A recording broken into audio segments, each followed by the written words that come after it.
luego vamos a seguir conversando de ella. Primero vamos a ver esto.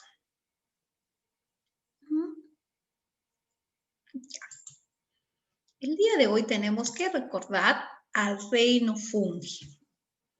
El reino Fungi es uno de los últimos reinos dentro de la clasificación según Whitaker.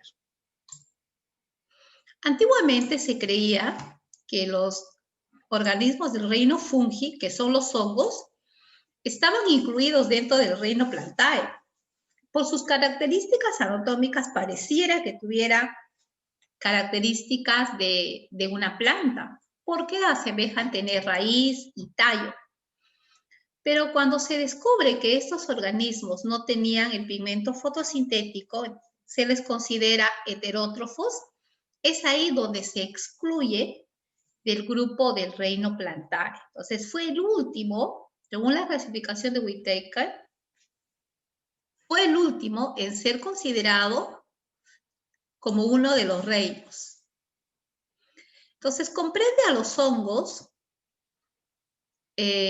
tanto tiene una porción del reino animal, principalmente su característica heterótrofa, y parte del reino vegetal también. Hay una gran diversidad de hongos dentro de un ecosistema. Prefieren o habitan especialmente en ambientes húmedos. Son heterótrofos, como los animales, necesitan alimentarse de materia orgánica. ¿Y qué tipo de materia orgánica pueden usar como sustrato? Materia orgánica en descomposición, y cuando se habla de heterótrofos que se alimentan de materia orgánica en descomposición, se utiliza el término son saprófitos. ¿Ya? Son saprófitos porque se alimentan de materia orgánica en descomposición, materia orgánica muerta. Y son parásitos porque aquellos habitan, viven dentro de organismos vivos. ¿Ya? Ahora, ¿qué características presentan los organismos del reino Fungi? Los hongos también están constituidos por células eucariotas, ¿ya? Es decir, sus células presentan una membrana nuclear.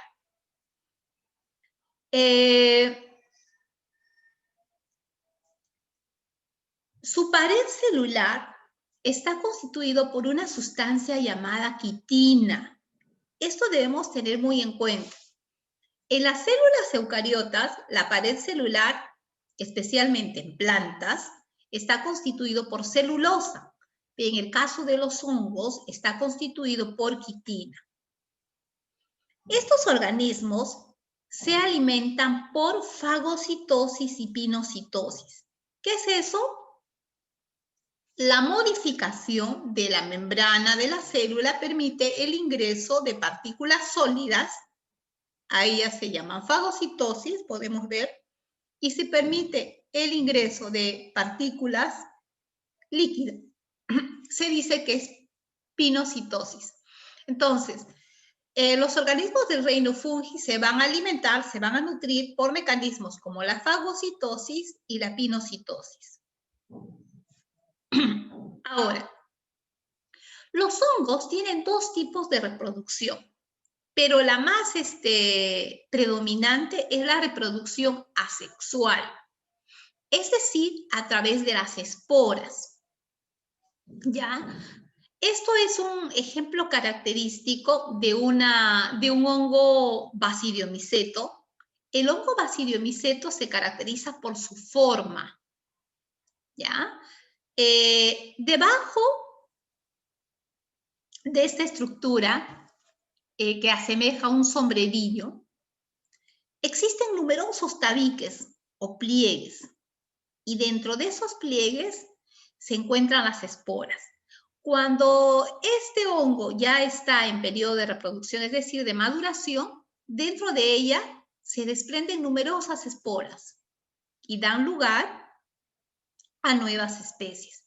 Estos tipos de hongos crecen en ambientes húmedos y libres de contaminación. Yo no sé si alguna vez usted ha visto este hermoso hongo en su jardín. Generalmente es blanquito, ¿ya? Luego, los hongos se clasifican primero por su alimentación. Habíamos dicho, son saprófitos si viven en materia en descomposición. ¿Ya? Por ejemplo, los hongos, como son abundantes dentro del medio ambiente, solo necesitan un ambiente húmedo. Por ejemplo, si tú has olvidado el pan por mucho tiempo en un ambiente donde hay humedad, tú vas a encontrar el moho del pan pues cubierto con amarillito, verdecito, negrito. También el caso de la mandarina que ves la imagen o algún vegetal, tú lo olvidas dentro de la refrigeradora por un tiempo y encuentras esa vista. Eso es un hongo. Pero ahora, un hongo no es presencia de, ¿qué te digo?, de enfermedad. Sí podríamos decir de cierto tipo de contaminación, pero no es, en este caso, este moho no es un ejemplo de descomposición, putrefacción, ¿no? No, normalmente los hongos, así como muchos de los microorganismos, constituyen o forman parte del aire que respiramos. Y es por eso que a veces nosotros tenemos ciertas alergias. Por ejemplo, ¿por qué tenemos alergia a la humedad? Porque existen ciertas esporas de estos hongos que están habitando, ¿no? Y esa alergia nos produce pues cierta escozor, cierta picazón. Ahora, la vista inferior, donde dice hongos parásitos, es la enfermedad llamada como la tiña, es el hongo del cuero cabelludo. Este hongo es muy frecuente en niños, ya que los niños suelen, en condiciones normales, ¿no?, suelen jugar con tierra, en el parque de repente, ¿no? Y se infecta por cierto tipo de hongo. Ahora, los hongos generalmente, cuando uno tiene hongos, produce mucho escozor, mucha picazón. Y cuando nosotros vamos y comenzamos a rascarnos esa zona que nos pica mucho, entre nuestras uñas llevamos esporas. Y esas esporas permiten pues la proliferación rápido. Puedo yo llevar de mi cabeza, puedo llevar a mi cara, a mi cuello, donde caiga. Este es la tiña o el hongo del cuero cabelludo. Otro hongo parásito muy frecuente viene a ser el pie de atleta. Es el hongo que existe entre los dedos de nuestros pies. ¿Y por qué se produce eso? Porque somos cochinos. No, el problema es que nosotros sabemos elegir incorrectamente el tipo de calzado que usamos y a veces elegimos incorrectamente por el precio, pues, ¿no? Entonces, cuando nosotros utilizamos un calzado sintético, los poros que van a permitir el aireado normal de mi pie, ya que mi pie está soportando mi peso y a veces camino mucho tiempo y más y estoy con zapatilla, entonces suda. Si mis pies están sometidos dentro de un ambiente donde no hay aire, que normalmente lo tienen las zapatillas o los zapatos sintéticos, entonces hay humedad y eso crea un ambiente propicio para el desarrollo de los hongos. Además, que nosotros debemos tener muchísimo cuidado. Los hongos, chicos, ya son flora casi normal en las personas adultas, en muchas de las personas adultas. Por eso es que las duchas y los baños de nuestras casas siempre deben ser limpiadas con sustancias desinfectantes. Y regla común, ¿no? Jamás podemos entrar a la ducha sin calzados, por más limpio que aparenta. Entonces, siempre el uso de calzado, de una sandalia, para poder entrar en contacto con las paredes de las duchas, sobre todo si esas duchas las compartimos.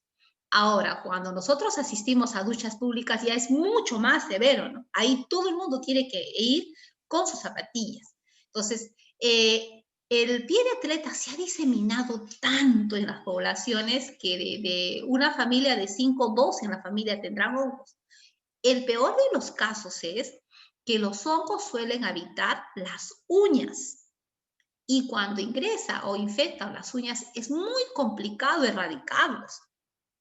Tú podrás decir, ¿no? Algunas veces se creía que yo tengo un hongo de una uña y voy a algún podólogo y pido que el podólogo me extraiga la uña y con ello se va a ir el hongo. No, están en las raíces. Nuevamente sale una nueva uñita y nuevamente sale el hongo.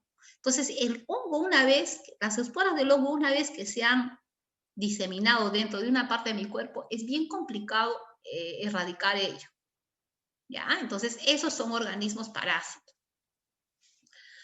Luego, hay organismos simbiontes, es decir, que comparten cierto tipo de vida con otros organismos. Pueden ser con plantas, ahí tenemos a las micorrizas, hay algunos hongos que se asocian a las raíces de la planta, se llaman micorrizas. Y la simbiosis más conocida es el líquen.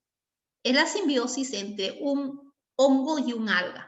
Se dice que es la simbiosis perfecta dentro de la naturaleza. El alga le da la capacidad de producir su propio alimento porque utiliza su cloroplasto y el hongo le da sus raíces, le da el soporte y la capacidad de poder absorber las sustancias nutritivas. Entonces, la simbiosis más perfecta dentro de un ecosistema es los líquenes. Y aquí están. Estos líquenes, muchos se pueden observar en ambientes campestres húmedos, en Chosica o en algunas zonas altoandinas se puede ver esto. Es muy bonito ver una micorriza. Generalmente se desarrollan dentro del tronco de los árboles. Son como lechugas muy pequeñas, así como tú ves aquí. ¿Ya? Y ahora, ¿esto es indicativo de descomposición? No, esto es una asociación natural. Muy por el contrario, se ve en ambientes libres de contaminación. ¿Ya? Entonces, pueden ser saprófitos, pueden ser parásitos o pueden ser simbiontes, es decir, vivir en asociación con otro ser vivo y ambos vivir felices y reproducirse y perpetuar su especie. Ahora, existen 4 grupos de hongos, 4 son. Primero, vamos a hablar de las partes así más sintéticas como para que tú te puedas recordar. Los hongos cigomicetos generalmente son conocidos como los mohos, es decir, son hongos filamentosos, ¿ya? Así como unas lanitas, como unos pelitos. Y generalmente ellos proliferan mucho en nuestro hábitat, están en el medio ambiente. Generalmente son estos hongos los que crean las alergias. Y por eso están diseminados en el medio ambiente y al contacto, al ver un alimento propicio como un pan húmedo, como un vegetal húmedo, rápido se van a proliferar. Entonces acá está, por ejemplo, el moho del pan. ¿Quién no ha visto esto en su casa en algún momento? Los mohos de la fruta. Ya pueden tener color blanco, pueden tener color negro, pueden tener color verde. Luego vienen los ascomicetos. Los ascomicetos son algunos hongos unicelulares, ¿ya? Algunos pueden tener esta forma de escobita. O también algunos ascomicetos pueden tener estas formas, ¿ya? Alguna teoría dice que el hongo penicilio pertenece a la clasificación de los ascomicetes, pero otra teoría dice que estos forman parte de los deuteromicetos. Se tiene se asevera o es más seguro que este tipo de hongo, el hongo penicillium, forma parte de los hongos imperfectos. Ahorita vamos a llegar a esa clasificación. ¿Ya? Y aquí vienen los hongos basidiomicetos, son los hongos más conocidos por su característica. A ellos sí nosotros le llamamos hongos y ellos son hongos comúnmente conocidos, hongos en sombrero o con sombrero. Y aquí están pues los champiñones. Entonces también se conoce como hongos en sombrero, dice. Y aquí vemos un tipo de él. Y el último vienen a ser los deuteromicetos, también conocidos como hongos imperfectos. Son hongos que carecen o se les desconoce una forma de reproducción sexual. Por eso se llaman imperfectos. Son saprófitos, es decir, viven sobre materia en descomposición. ¿Ya? Algunas especies pueden ser parásitas de plantas y animales. Hay muchos hongos, chicos, que parasitan plantas. Y es por eso tú a veces dices, ¿no? Tengo esta hermosa flor, pero de pronto no sé qué le pasó. Le pareció una manchita blanca en todas sus hojitas y empezó a caer sus hojitas. No sé qué pasa, es un insecto. Y lo que pasa también, que a las plantas también pueden ser afectadas por hongos. ¿ya? Algunos deuteronicetos son empleados con fines industriales, principalmente en la fermentación de los alimentos. Por ejemplo, la fermentación del maíz. Eso es un tipo de hongo.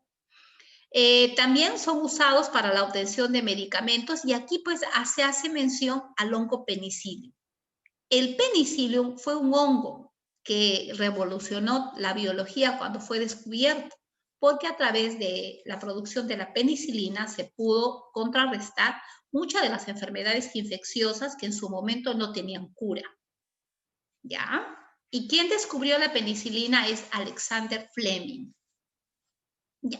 Entonces, esto es a grandes rasgos lo que yo debo tener en cuenta acerca del hongo, del reino fungi, de los hongos. Antiguamente era considerado como parte del reino Plantae. Estos son eminentemente heterótrofos. No tienen dentro de sus estructuras un pigmento fotosintético. No tienen. Y esa es la característica que permitió que sea extraído dentro del reino Plantae y sea considerado como un nuevo reino. ¿Ya? Antes de conversar respecto a esto, te voy a compartir, aquí hay un video bonito que te va a ayudar a comprender más lo que hemos conversado. A ver.